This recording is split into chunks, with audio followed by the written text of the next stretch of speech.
अस्सलाम वालेकुम। Welcome to agenda CSS. मैं हूं सकलैन जमल और आज हम शुरू करने जा रहे हैं इंग्लिश के करेक्शन के रूल्स।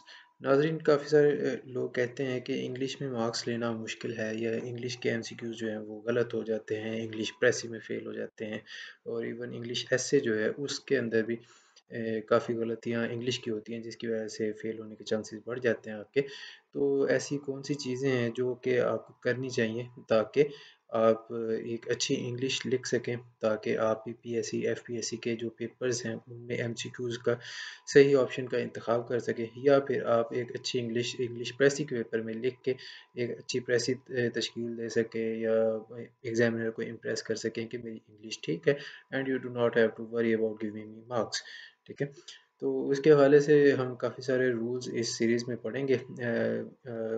ये रूल्स आपको अगेन मैं आपको बता ही चुका हूँ कि इंग्लिश एसे, प्रेसी, दूसरे पेपर्स और एफपीएससी, पीपीएससी के वन पेपर एग्ज़ाम्स जो हैं उनमें काफ़ी ज़्यादा हेल्प करेंगे।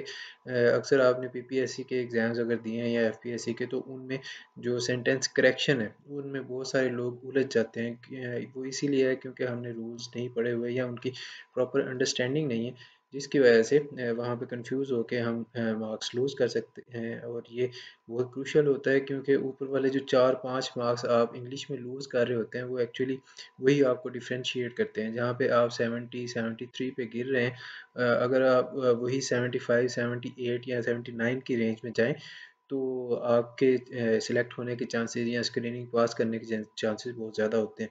सो हम ये इंग्लिश के रूल्स डिस्कस करेंगे। इन्होंने मुझे भी बहुत हेल्प की है, मैं आपके साथ इनको डिस्कस करूँगा, आपको जितना मेरे से हो सके मैं आपको समझाता भी जाऊँगा एंड आई होप कि इन वीडियोस का आपको बहुत ज़्यादा फ़ायदा होगा, क्योंकि काफ़ी सारे लोगों ने मुझे कहा था कि जी इंग्लिश की तैयारी कैसे करें, इंग्लिश में जो सेंटेंस करेक्शन है वो नहीं हो रही।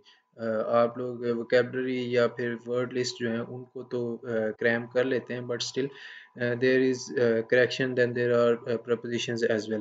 तो ये चीज़ें कैसे करें, तो इस प्लेलिस्ट में हम फ़िलहाल सेंटेंस करेक्शन पे बात करेंगे। और अगर आपने प्रेपोजिशंस के बारे में पूछना हुआ तो फिर आप मुझे इनबॉक्स में या फिर सजेशंस दे सकते हैं and I will try to upload material regarding prepositions as well.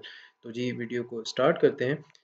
Rule number 1 we have, अच्छा पहले जो है ये एग्रीमेंट के प्रॉब्लम्स हैं, काफ़ी सारे रूल्स हैं जो कि एग्रीमेंट प्रॉब्लम्स को सॉल्व करने के लिए। तो आपने घबराना नहीं है, मैं लेक्चर सीरीज़ इंशाल्लाह बना के आपको दिया करूँगा। मे बी 4-4 5-5 रूल्स होंगे, डिपेंड्स ऑन कि वो कितने-कितने हैं।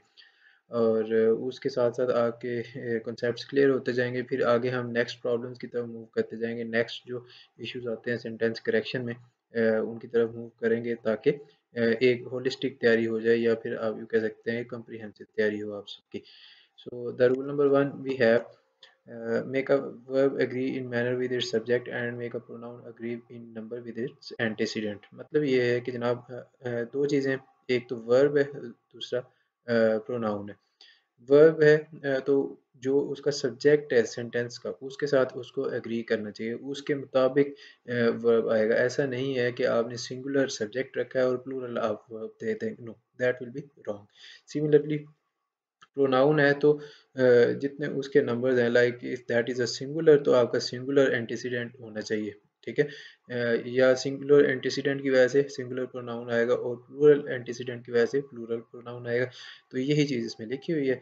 जो वर्ब वाला है उसकी एग्जांपल्स आपके सामने हैं जी। The list of spare parts was long. ठीक है, तो लिस्ट जो है ये सिंगुलर है, सो इसकी वजह से हमारे पास यहाँ पे वॉज आया है।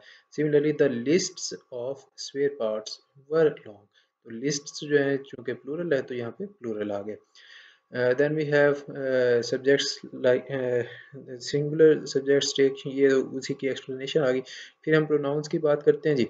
Even an animal has its own territory, तो इवन एन एनिमल है, एन एनिमल है जी, तो इसके साथ सिंगुलर हमारा प्रोनाउन आएगा दैट इज ओन। ठीक है जी, और even animals have their own territory, यहाँ पे एनिमल्स है सो यहाँ पे देयर आ गया है। सो आई होप कि ये आपको समझ आ गई है, लेकिन इस रूल में एक एक्सेप्शन है छोटी सी, वो है जी यू की, आपकी एक्सेप्शन है। आप ये समझ लें जी कि आप एक्सेप्शनल हैं, आपकी एक्सेप्शन है। वो कैसे है कि हर यू के बाद हमेशा हमें प्लूरल वर्ब ही चाहिए, even if it is used in singular. For example, you are very helpful during my stay with you, तो आप देख सकते हैं कि अगर आपका एक सिंगुलर दोस्त है, लाइक मेरा दोस्त है कोई एक है, और मैं उसको थैंक बोलना चाह रहा हूँ इंग्लिश में, तो भी मैं यू वर कहूँगा, मैं यू वॉज नहीं कहूँगा, that will be wrong. So ये एक्सेप्शन आपने ध्यान में रखनी है, you were very helpful during my stay with you. ठीक है जी। Next we have rule number 2।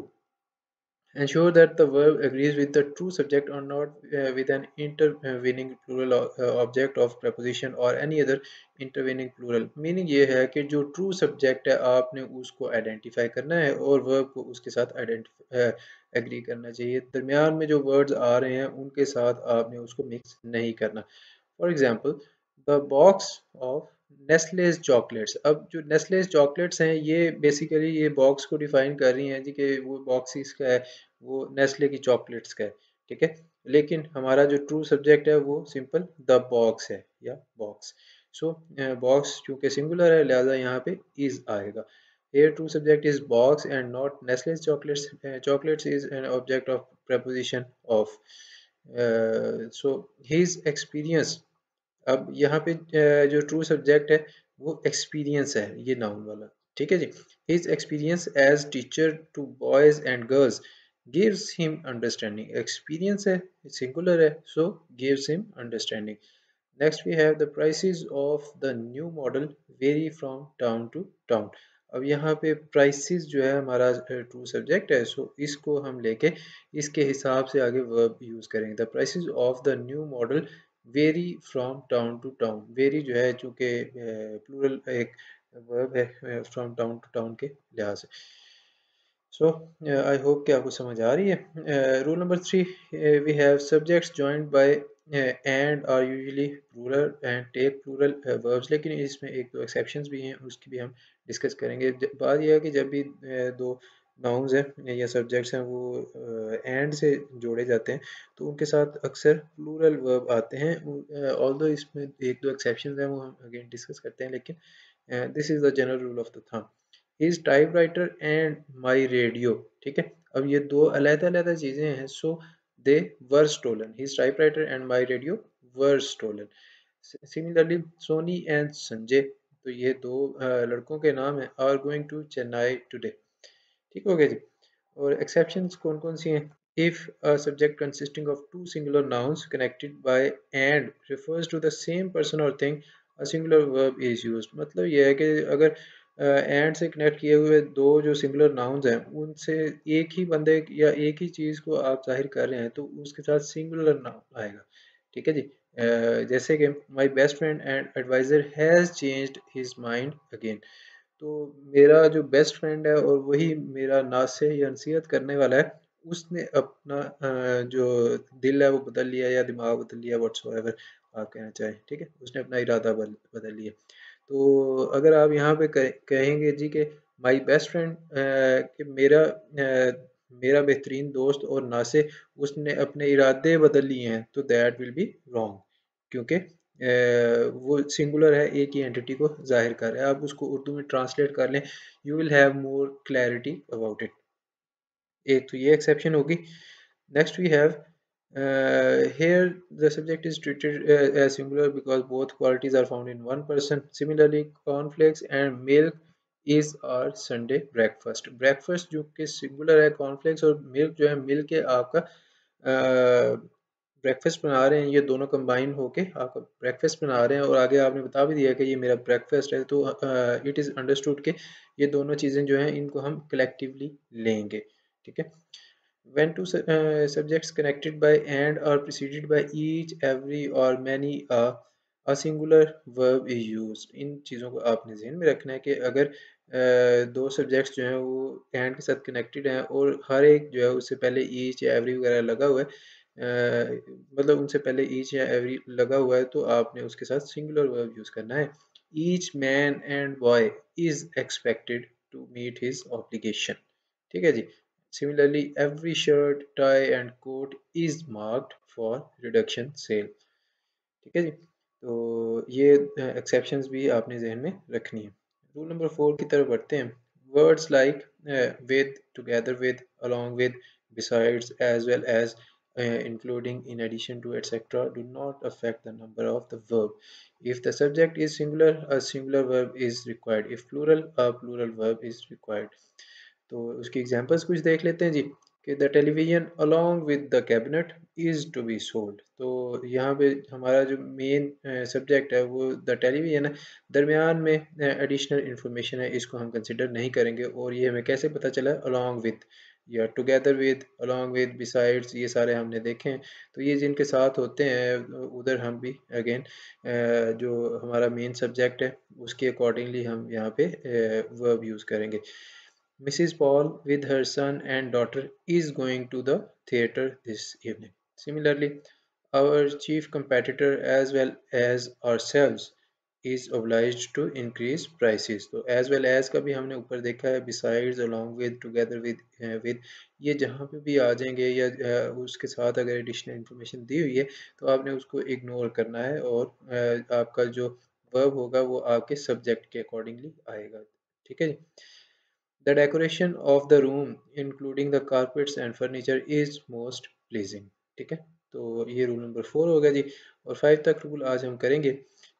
If the subject is made up of both singular and plural words connected by or, nor, either, or, neither, nor, not only, but also, etc., the verb agrees with the nearest part of the subject. तो इसका मतलब ये है कि जो जुमला आप लिख रहे हैं उसमें जो वर्ब की प्लेसमेंट है दैट इज़ वेरी क्रिटिकल। और वो जहाँ पे आएगा उसके नज़दीक तरीन आपने सब्जेक्ट देखना है कि ये सिंगुलर है या प्लूरल। अगर वो सिंगुलर है तो आपने उसके हिसाब से सिंगुलर वर्ब यूज़ करना है, अगर वो प्लूरल है तो आपने उसके हिसाब से प्लूरल वर्ब यूज़ करना है। और इस चीज़ की एग्जांपल्स हम देख लेते हैं। Neither the quality nor the prices. अब चूंकि क्वालिटी सिंगुलर था यहाँ पे लेकिन प्राइसेस हमारा प्लूरल है और इसके बाद वर्ब आ रहा है तो प्राइसेस के बाद हमारे पास प्लूरल वर्ब आ गया है, have changed. Similarly neither the prices nor the quality has changed. हमने उस जुमले को थोड़ा सा बदल दिया है। तो आप देख सकते हैं कि जब क्वालिटी आया है बाद में और उसके बाद उसके नज़दीक तरीन हमने वर्ब लगाना है, वर्ब के नज़दीक तरीन जो नाउन है वो है quality and that is singular. So यहाँ पे सिंगुलर वर्ब आया है that is has. Not only the headmaster but also the teachers are in favor of the expansion of the school। तो अगर वो not only but also के साथ connected हैं तो आर आएगा क्योंकि यहाँ पे जो the teachers है ये प्लूरल है तो यहाँ पे हमारे पास आर आ गया। और नेक्स्ट में इसी को चेंज किया है तो not only the teachers but also the headmaster is in favor of the expansion of the school। और लास्ट एग्जांपल है जी हमारे पास, neither the salesman nor the buyer is in favour of the system. ठीक है जी। और salesman जो है ये प्लूरल है लेकिन बायर चूंकि सिंगुलर है सो यहाँ पे हमारे पास इज आ गया है। और नेक्स्ट में neither the buyer nor the salesman are in favour of the system. तो ये थे जी आज की वीडियो जिसमें हमने 5 रूल्स डिस्कस किए हैं इंग्लिश सेंटेंस करेक्शन के। मुझे कमेंट्स में बताइएगा कि ये वीडियो आपको कैसी लगी। If you like this video and if it was helpful then do tell me in the comments so that I can make more videos for you and post material to your liking, to your help। मकसद मेरा आपकी help करना ही है, जैसे भी मैं कर सकता हूँ I am trying my best के आपको क्वालिटी मटेरियल और वैरायटी ऑफ मटेरियल दूँ according to what I have studied या जो मेरा एक्सपीरियंस है उसके मुताबिक मैं आपको fair advice there। So the least you can do is support me and my channel, and that you can do by liking the videos and subscribing and sharing it with your friends। And I'll see you in the next video. Take care. Allah Hafiz।